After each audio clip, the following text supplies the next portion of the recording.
Welcome back, listeners, to another episode of The Snake Pit. Today we're going to be doing something a little different. This is our first of a marathon session. We decided that we'd just pick a small franchise so we can actually get through them in one sitting. And today we got Shinya Tsukamoto's trilogy of Tetsuo the Iron Man. This is the first film, Tetsuo the Iron Man. Next will be the Body Hammer and then the Bullet Man. But yeah, Phantom, you actually decided to pick this movie. What made you want to pick it? Have you heard of it before or anything? Honestly, I hadn't heard of it before. I saw the front cover, and it just looked freaky. I read a little bit about it online and how messed up it was, and I really wanted to check it out. So I'm not sad that I did. It's really good. Oh my goodness. Yeah, it was pretty good. It was like a psychology type, Yeah, it was definitely in the head fucked up shit. Like, honestly, I always loved this one because it's like it got me into like cyberpunk type stuff.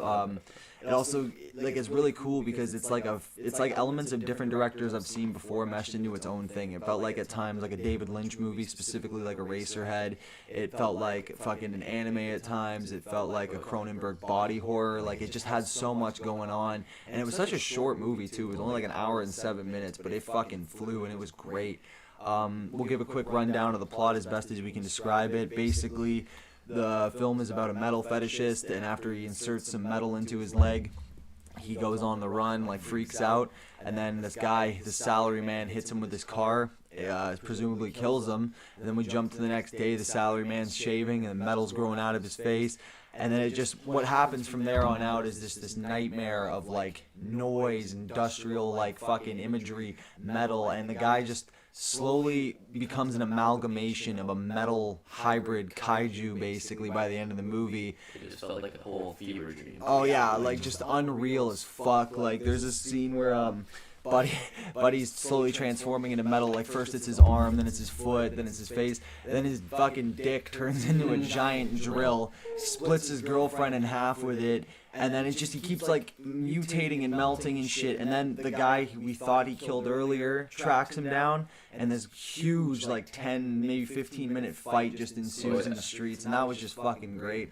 A lot of stop motion in it too, which like you guys were commenting earlier in the movie, like this must have took a lot of work. Like, yeah, it was like really skillful too. Like, it was really well done too. Oh hell yeah! And fucking again, I couldn't even pin how this movie was. It was like a kaiju at times. It was like an anime. It was like a body horror. It was like a nightmare fever dream, and there's no real way to like. From what I read, I don't think they could even, like, people liked it when it came out. They just couldn't like pinpoint what get around it. Like, there's a bunch of weird sexual stuff too. There's like also like it's just a messed up movie in general. Like an hour and 7 minutes of carnage. What is happening? Bombarded. Like, there's so many different styles of cinematography that make you really you've got to look at everything. Like, what is that? Like, the first half of the movie is confusing as to what's actually happening, and then it slowly like builds and shows you, and it's like every time it shows you a little bit more of what's actually happening, you're like, I kind of get it. Disgusting. It was just like a huge bombardment of like imagery, Yeah, like imagery and noise. Hive mind sickness thing that like takes over people, and just gross. Yeah, so like I think from what I remember, we'll definitely see in part 2. I'm pretty sure they kind of explain it a bit more, like what's going on, what these metal people are, what the end goal is. Because this movie, for those of you who are gonna be checking it out and maybe looking into it, very random. Like, the only thing I could compare this to in terms of like a similar movie with a what the fuck kind of feel was Eraserhead. Like, and I'm not saying that just because it's abstract and black and white. It literally just felt like a nightmare. It like, the plot was there, but it was mostly just like, here's what craziness. someone's like mind would come up with. Yeah, like an plot of a infected nightmare, person's actually, mind. like, Yeah. Oh man, we were talking about like not wanting to be on like some kind of next drug watching it. Like, it's actually like really scary. Like, instant bad trip vibes. Oh hell yeah. Scary. Like, oh man, it's so crazy. But like, yeah, what would you guys like? Would you recommend this to anyone interested? Like, who would you recommend this to, and what would you rate this if you had to, like, give it a rating? If I was recommending it to someone, it would be someone that's looking for a psychology type horror / like a body grotesque horror. Hell yeah. And then the rating I give it, honestly, it was like a 7.58. 10.58? Nice. What about you? What would you give it? I really enjoyed it. I give it like an 8.5. I thought like the fact that the story was lacking kind of made it freakier. Yeah. And made you be able to like put some stuff into imagination, like what's really happening with it. It's very, very cool.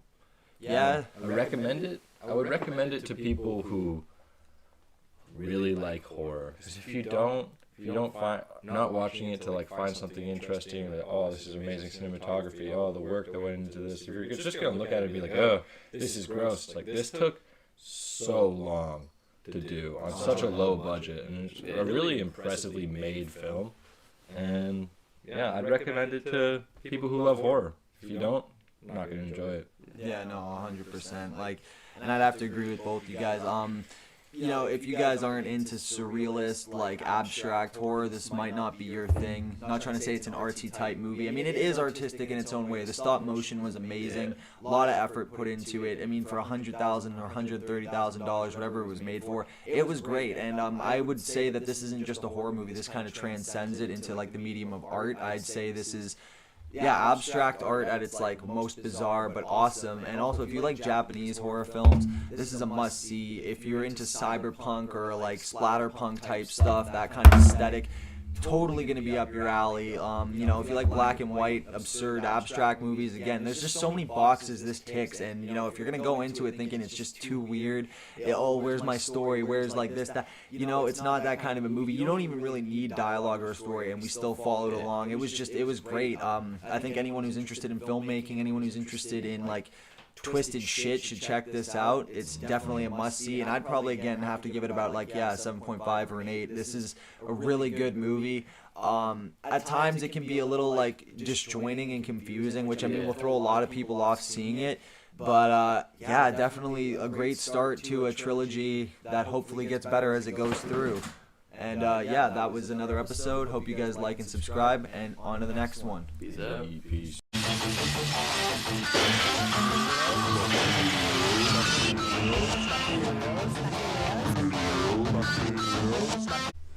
Welcome back to part 2 of the marathon, and we did Tetsuo 2, Body Hammer, the crazy sequel to the cyberpunk classic Tetsuo the Iron Man.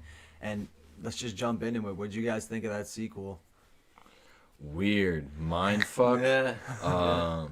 Another one. I thought it went away from like the original style of the first movie, which I wasn't mad at, and gave us like a new view on like this world concept. Like what? It's just super weird. What So fucking weird. Like, honestly, it took a twist from the original. Yeah. But like, it went more on the storytelling side. Yeah, for sure. so- More like sci-fi. More. Yeah, action too. Yeah. A lot more dialogue in this movie too. Yeah, so a quick rundown as best as I can describe it.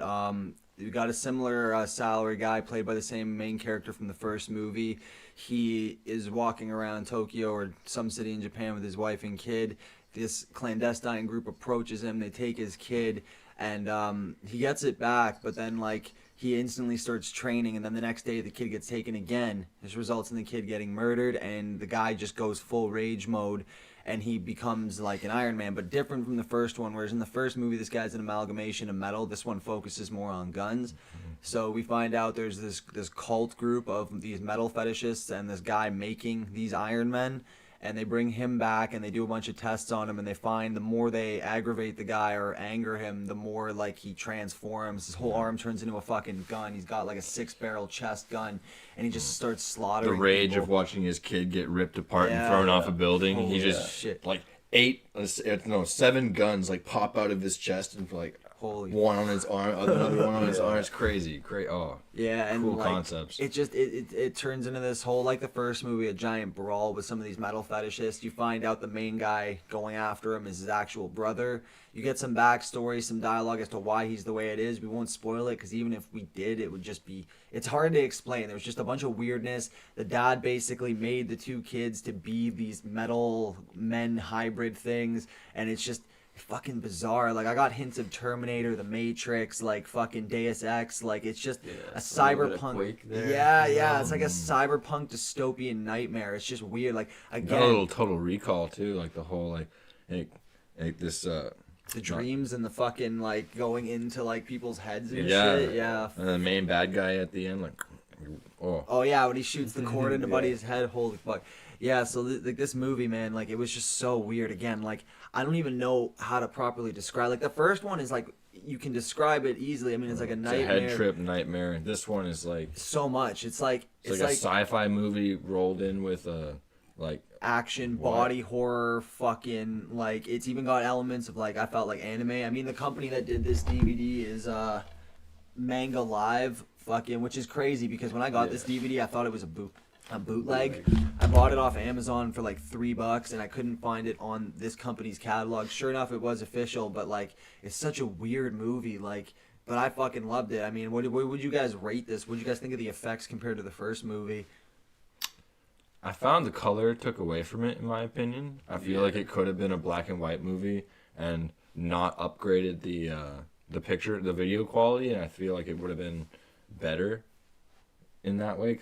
But I'd still give it like high. It'd be between an 8 and an 8.5 for me. I enjoyed it again. Yeah. Like good continuation. I'd give it an 8. It's still like in the same boat. It would have been a higher rating if it stuck with a bit of more of like the film grain. Yeah, the really like just independent, grimy look to it. Like number one, like not really knowing what a lot of the shots were and what every. It's like you gotta look at it closely and like what's happening and like what is that a high like figuring out it was a hive mind. You didn't know like halfway through the movie. I thought it was Yeah, it's a good follow up, man. Like I fucking I'd probably give this about a 9. I'd give it 1 point above what I gave the first one. I mean, I do love the first movie, but I'd give this one slightly higher marks because, you know, maybe an 8.5 or a 9, like somewhere in that ballpark, because I feel like the dialogue really helped flesh out the story. It kind of built the world better. It kind of made you care about the characters a little bit more, whereas in the first one, it's kind of an incident happens, transformation, fight, nightmare shit in between.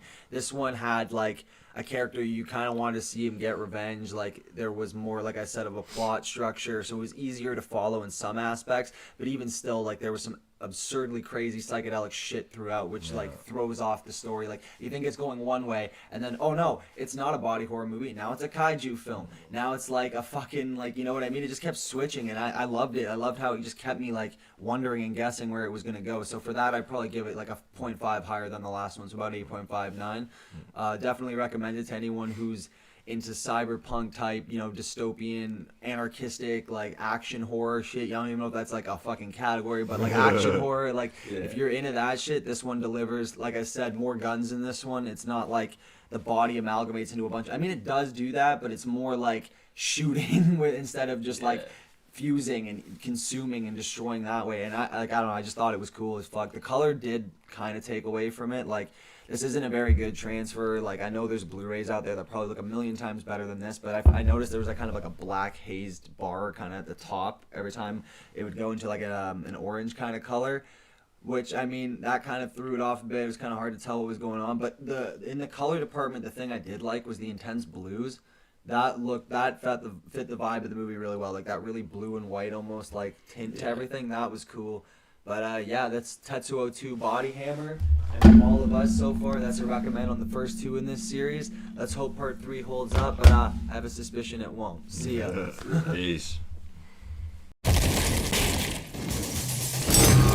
It's the biggest piece of dog shit that I have ever heard. Welcome back, listeners. We just finished off the marathon, and that means you're on the third part of this review. Trilogy for Tetsuo the Iron Man. The conclusion, Tetsuo the Bullet Man. And I fucking hated this movie, boys. What about you? Dude, it's horrible. Just fucking trash. really, really bad. Just a whole sequence of ear rape and eye rape, like just unnecessarily loud noises. And there's parts shaky where cameras. just shaky camera at points where it didn't make sense. Like no. I find it funny that this is the one that had the most dialogue, but it was the most useless fucking dialogue. Yeah. Like it managed to take all the best elements of 1 and 2 and create an unoriginal like fucking turd. And I still can't believe the director of 1 and 2 did this movie. The one cool thing though, if any of you guys out there are 9 Inch Nails fans, Trent Reznor did the soundtrack, so that's pretty cool. But yeah, the effects were shit. Like the guy, like in the first 2 movies, I mean, like the first movie, the effects were like not. It was like a lower budget movie, but it still looked cool. It had its own aesthetic and its own thing going. 2, it amped it up and, you know, stuck to its own style, but was better.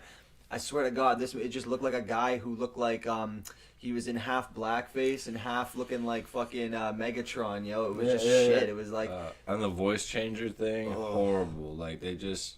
And that sometimes it sounded like he was talking down through a tube or something. Yeah, instead, yeah. You know, like, fuck, and there was none of that weird surreal imagery of the first two movies. Yeah, it was it's like they tried to take the idea of the cool surreal imagery and the interesting like stop motion animation stuff and just totally take it out and replace that with camera shakes. It's like that's what the movie was. It was just camera shaking and horrible audio. I'd call this Shinya Tsukamoto's Transformers. That's just what this felt like. It was just a lot of like wham, boo, and like noise and shake and fucking. The action scenes could have been so fucking cool, especially with the SWAT teams coming. And then in. you just see none of it. None of it. All the gore is like. It's like what is happening, bro? Trash. We checked through the movie multiple times to see how long it was going, and this one is the second shortest in the trilogy. I think Body Hammer was the longest one, but this one felt like it was oh god, it just felt too fucking long. I wanted it to end so bad. I was like halfway through. It was 20 minutes in. All around, just shit ending to a trilogy that started off with two amazing entries. Like could have just stuck with the two. If anyone's out there buying these, I think there's a Blu-ray that you can get 1 and 2. If you can even find a DVD of 1 and 2, I get those. Just avoid Bullet Man altogether. It's a shitty trilogy. Maybe download the soundtrack again. 9 Inch Nails, more Trent Reznor music is always dope. Be good video game tunes and shit. But this movie, it took everything. They didn't even start the track on time with the fucking scene. Like, it doesn't make sense. There's a great shootout in the movie with the SWAT team, and they had this great Trent Reznor song, and they put it in right when the shootout's winding down, and it's like, so now we're gonna have this blaring music. The other thing too is anytime anyone tried to talk in the movie, it was so fucking quiet. Like, you turn it back up, and then some great, like some weird fucking crossover would go over the screen. Oh, horrible. Oh, and how the Iron Man, the best way to describe the plot, it's the most coherent plot, but it's the worst plot in the three. Basically, instead of metal fetishists and cultists making themselves into Iron Men and having a cult of these things, there's like a group from America that comes to Japan that wants to make these android people. The doctor who's ahead of this project's wife gets cancer, so her last wish is to remove all of her insides and put them in an android of her, and then she wants him to fuck the android to make like an android human cross. And apparently it's all part of this big Tetsuo project that has nothing to do with 1 or 2. Yeah, like nothing. It doesn't get mentioned at all. In 2, they make it seem like it's like a street gang, like a fucking cyberpunk, like Matrix, fucking like gang with like implants and shit, like a cyberpunk gang. In this, it was just like, oh no, we were trying to build androids for a better tomorrow, and it's just like, dude, this wasn't in any of them, bro. And like they took like some of the coolest imagery and like sound effects and music. Even the credit sequence was ripped out of the first movie, and it just looked horrible. It took all the great shit of 1 and 2 and just made it look like dog shit. And they took that one transition from number 1 and just put it like 20 times throughout the film. The wires. It was They so used the wires but are horrible. They did none of the other stop motion. I They made the first 2 movies sick. Like it was like none of the flair from 1 and 2. And the color palette was awful. Like this is like I think 2010 when this came out. And you can really too bright tell. in the whites. Too bright in the whites. The color palette was mostly blacks, browns, and like dark greens and shit. Like it was just like it just looked like a video game from that time period. It just looked like ass. And I was trying to find something to like about the movie the whole time, and I just didn't. Like I usually don't rate movies so low, but I'm giving it like a 1. 1.5. It's just bad. 0.5, no rewatchability. It gave me a bit of a headache watching this movie. It was just that ear rapey. I just feel sick horrible. and pissed off now, honestly. Straight up. And to get this into clear, we've had drinks the whole podcast, but we didn't start drinking until the third movie because it was just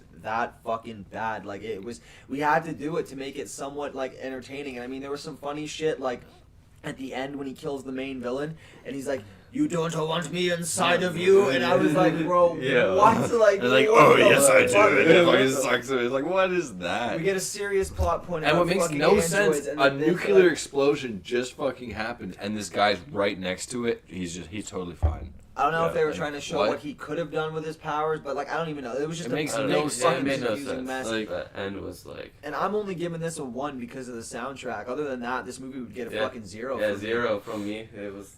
Ugh. The soundtrack was fine. I'll give it like a 1.5 for the soundtrack. But like other than that, no, I don't know. Yeah, No so way. that was the caper of this marathon, and stay tuned, guys. We hope to do more of these marathon episodes. We're gonna start out with trilogies. The next one we got slated up is gonna be Hostel, so stay tuned for that. That one I feel is gonna be a lot better than this trilogy, or it might be because from what I remember, 1 and 2 were amazing, and 3 was pretty mid. So who knows? We might have another case like Tetsuo, and then hopefully after that maybe Candyman. And yes, there are only 3 movies. We don't count that 4th movie here. No. We'll get more into that later, but yeah, so hopefully Stay you guys tuned, guys. come around. Hope you enjoyed this one and have a good one. Peace out.